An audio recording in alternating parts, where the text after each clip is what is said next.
Hello and welcome back to Unlock B2 English. I'm Sarah. And I'm Mark. Today we're tackling a topic that's essential for good conversation: how to describe experiences, events, and moments with a vocabulary that goes beyond just good or bad. Absolutely. We've all been there. Someone asks you about a trip you took or a concert you saw, and all you can say is, "It was fun." But inside, you know it was so much more than that. Today, we're going to give you the words to truly capture those feelings. Exactly. Our topic today is vocabulary for describing experiences, events, and moments. We're going to give you 5 key strategies with adjectives, verbs, adverbs, and more to make your stories truly captivating.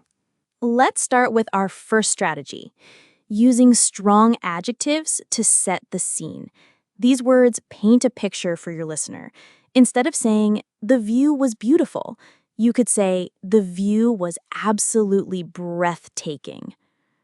That's a great example, Sarah, and it's a B2 level skill to be able to use these stronger words. Think about a concert. Instead of, "The concert was fun," you could say, "The concert was a truly unforgettable experience," or "The energy in the crowd was electrifying." These words tell a story on their own. Our second strategy is to use powerful verbs to show the action and impact. Don't just describe what you felt, show how the experience affected you. For example, instead of saying, "I felt happy to see my family," you could say, "Seeing my family overwhelmed me with joy." That's a big difference, Sarah. The verb overwhelmed makes the feeling so much more intense. Another example, a quiet evening alone. Instead of, "The silence was nice," you could say, "The peaceful silence of the forest mesmerized me." The verb mesmerized implies a sense of deep focus and being totally absorbed. Our third strategy is to use adverbs to add detail and color. These small words can make a big impact. Instead of saying, "I remember it well," try saying, "I remember it vividly." It adds a sense of clarity, doesn't it? For another example, instead of, "The movie was really sad," you could say, "The movie was truly heartbreaking," or, "Her words profoundly impacted me." The adverbs truly and profoundly intensify the meaning and make the statement feel more genuine. Our fourth strategy is to use descriptive nouns to name the experience itself. This can elevate a simple description to something more significant. For instance, instead of saying, "We had a nice gathering," you could say, "We had a delightful reunion." That's a great point. It reframes the entire event. For a trip, instead of, "The trip was long," you could say, "It was an incredible expedition."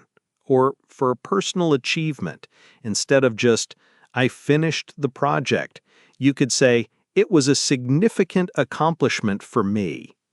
Using a more descriptive noun immediately gives the listener a better understanding of the importance of the event.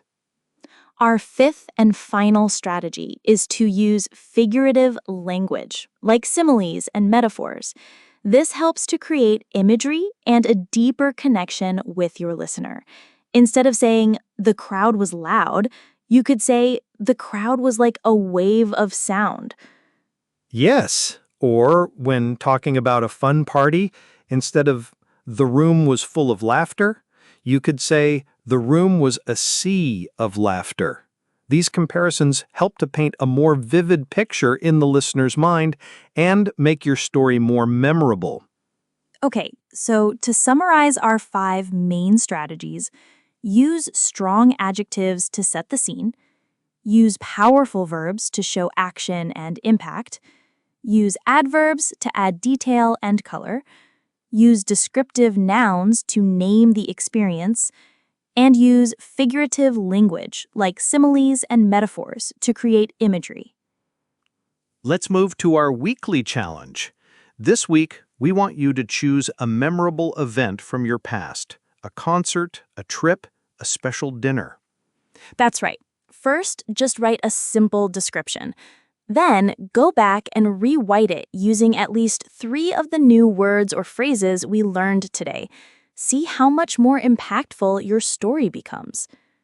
And don't forget to check out the show notes for a full list of these phrases and some extra tips. You can find them on our website. That's all for today's episode. If you want to continue improving your vocabulary, we suggest revisiting episode 25, Feelings and Fluency, Master B2 English Vocabulary for Emotions. Thanks for listening. We'll see you next time on Unlock B2 English.